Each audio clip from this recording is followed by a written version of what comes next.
Rapaz, eu me lembro que isso foi uma loucura, hein? Foi. E o Brasil não era campeão há 24 anos. É isso aí, 24 anos sem título, a última foi em 70, a maior seleção de todos os tempos, a seleção de 70. E vocês foram criticados demais. Muito criticado, Nossa muita Senhora. cobrança. Eu mesmo era o enceradeira, entendendo? Rapaz. Então, taticamente o time não joga bonito, o time é muito robotizado. E todo mundo joga assim hoje, né? Aliás, me permitam uma parte. Sim. Enceradeira.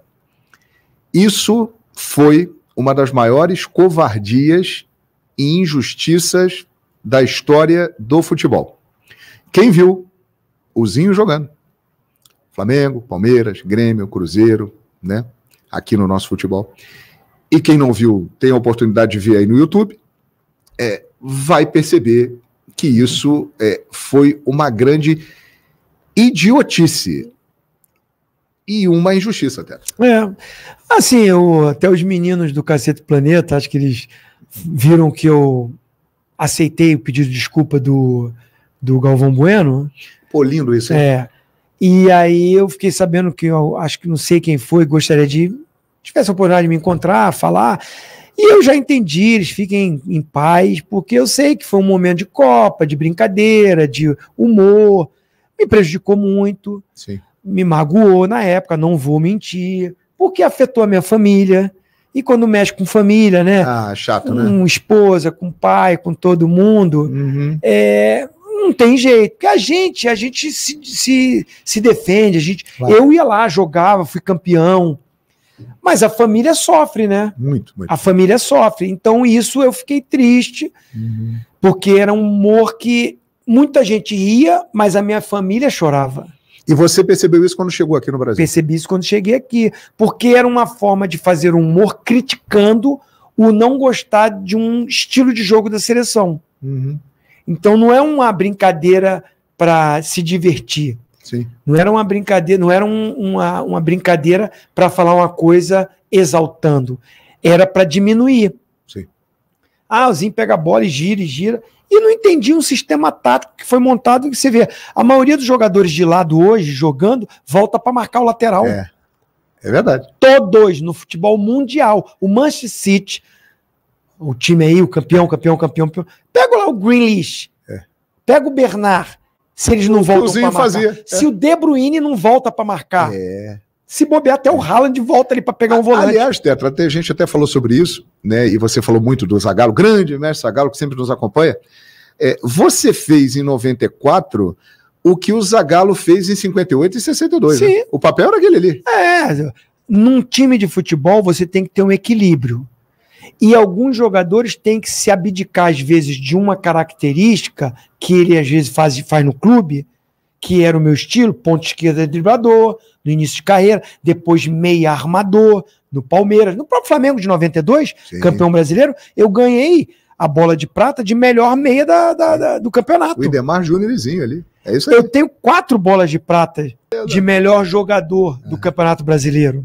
Sim. Na minha posição. Então, na seleção, era um modelo que, assim, há 24 anos a seleção não é campeã. O que tem que ser feito de diferente para voltar a ganhar? Por que a Itália ganhou? Por que a Alemanha ganhou? Uhum. Por que a Argentina ganhou? Porque muita gente fala assim, o Maradona era diferenciado. E os outros? Corriam pra caramba para ele ter a liberdade. Exato. Todo mundo diz que era uma seleção mediana e ganhou porque o Maradona era o cara.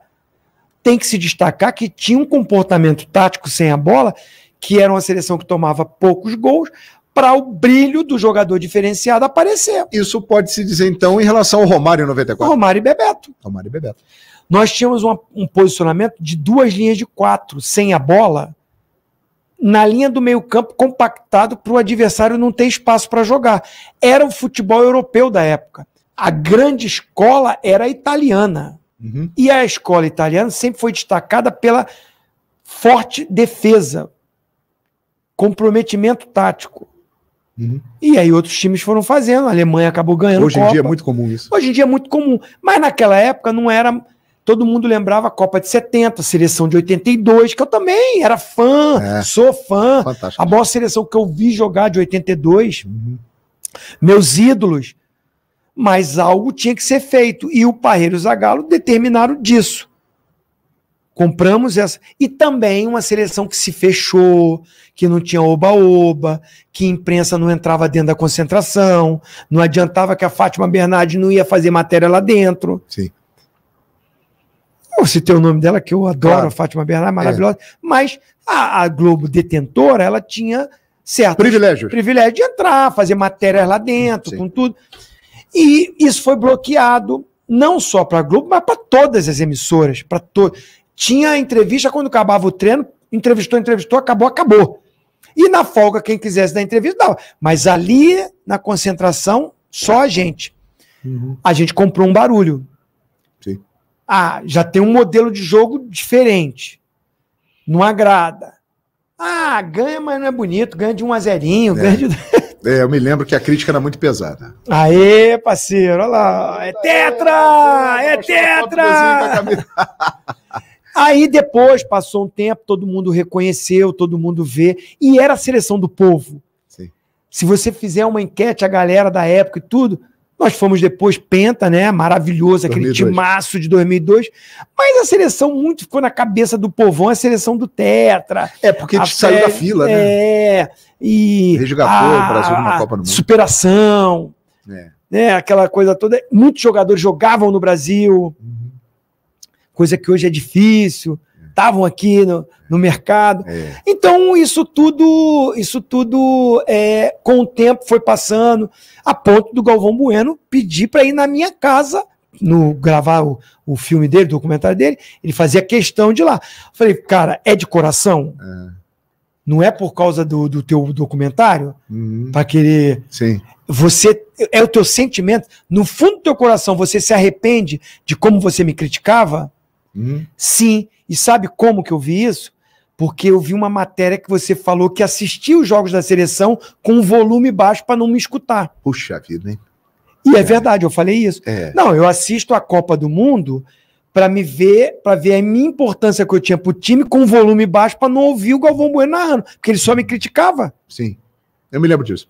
E como é que foi esse encontro? Então, assim, eu percebi que foi verdadeiro dele, e foi. E eu achei muito legal que ele fez questão de ir na minha casa, bater na minha porta. Que legal. Então, cara, eu não sou um cara de guardar rancor, de guardar mágoa. Eu aprendi isso. E eu também fiz por mim, não fiz por ele. Porque eu aprendi na minha fé que você liberar perdão, você fica melhor. Sim. Você pode perdoar, não quer dizer que você concorda com o que fez. Com o que a pessoa te fez. Ah, a pessoa te fez um mal e tudo. Cara, eu não quero mais ela perto de mim, assim, eu não quero, não vou aqui ficar tomando vinho, vem aqui jantar na minha casa todo dia. Isso quebra. Lógico. Mas eu não vou querer desejar o mal para ele. Isso eu falei pro Galvão. Hoje em dia a gente até tem mais contato. Mais para entrevistas. Sim. Eu não tenho contato. Eu não vou na casa do Galvão Bueno jantar lá com ele, porque a gente não é amigo íntimo. Claro. Então, assim, cara, foi normal para mim, não guardo rancor. Parabéns por essa atitude, que legal, hein? Um grande exemplo. Que bom, que bom. E parabéns ao Galvão também, né? A lenda Galvão Bueno, incontestável, o mito, pelo reconhecimento de um equívoco, de um erro, né, e de uma injustiça. Parabéns, Galvão, pelo que você fez, e que bom, né, que ficou assim.